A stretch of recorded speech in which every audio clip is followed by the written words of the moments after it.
ህይወት ልክ እንደ መስሪያ ቤት የእቅድ የተግባርና የሪፖርት ጉዞ ናት። አቅደን ካልተገበርነው ተግብረን ደግሞ ውጤቱን ዞር ብለን ካላየነው እያደረ የመኖር ጉጉታችን የሚቀንስ ይመስለኛል።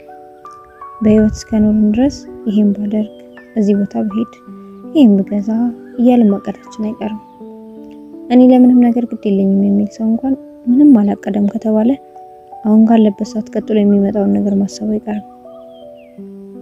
የእቅዱ የጊዜ ርዝመት ይለያይ እንጂ ሁሉም ሰው ማቀዱ አይቀርም። ምኞት ተፈጥሯዊ ነው። አይምሮ ማሰቡን እስካላቆመ ድረስ ምኞት አይቆምም። ጥፋት የሚሆንብን ግን ከራሳችን አልፈን የሌላን የተመኘን ቀን ወደ ቅናት ያሳደግነው ቀን ነው።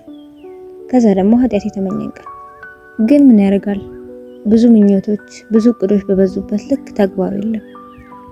አንዳንዴ ሁሉም ሰው መጥፎውን ትቶ ጥሩን ነገር ብቻ አቅዶ ቢተገብር ምድር ምን ያህል ትለወጥ ነበር ብዬ አስባለሁ። ምናልባት እንደኔ ለምንድነው ሰው ያሰበውን የማያደርገው የሚል ጥያቄ አእምሯችሁ ውስጥ የሚርመሰመስ ከሆነ ትረዱኛላችሁ። ሰው የአመት፣ የሳምንት፣ የወር፣ የቀን እቅድ አዘጋጅቶ ይኖራል። ያን ግን ተግባር ላይ የሚያውለው ጥቂቱ ነው። ለምን? የሰው ልጅ በእቅዱ ልክ የማይሆንበት ብዙ ምክንያት ሊኖር ይችላል። ማንኛውም ሃይማኖት ያለው ሰው ስለ ነገ ሲያስብ ከአምላኩ ፍቃድ ጋር ነው። ያሰብናቸው ነገሮች ላለመሆናቸው አንዱ ምክንያት ምናልባት የእግዚአብሔር ፍቃድ ስላልታከለበት ይሆናል። አብዛኛውን ግን ያላደረግነው በራሳችን ምክንያት ይመስለኛል። እግዚአብሔር ፈቅዶ ሊሰራልን ሲጀምር እኛ እጅ የመያዝ ያህል በስራው መሃል ጣልቃ እየገባን እንቅፋት ይሆንበት ይመስለኛል። ከእቅዳችሁ በኋላ ስላልሰራችሁት ነገር ስታስቡ ስላልሰራቻቸው ነገሮች ራሳችሁን ለምን በሉት። ያኔ ብዙ ምክንያት ይመጣላችኋል። በጊዜው ላለመስራታችሁ ልክ እንደነበር እንድታስቡ ያደረጉ ምክንያቶች። መፍትሄ ያለው ከብዙ ምክንያቶች በላይ የራሳችሁን ፍላጎት ከፍ አድርጎ ማየት ሲቻል።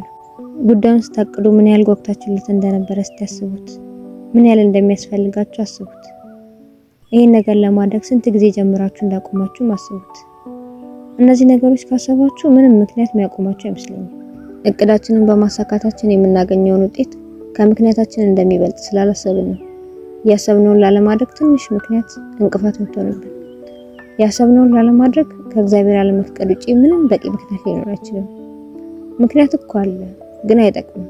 ብቻ ግን ስናቅድ እቅዱ መሬት ላይ ወርዶ ለማየት አስቀድመን እቺን ቃል እናስብ።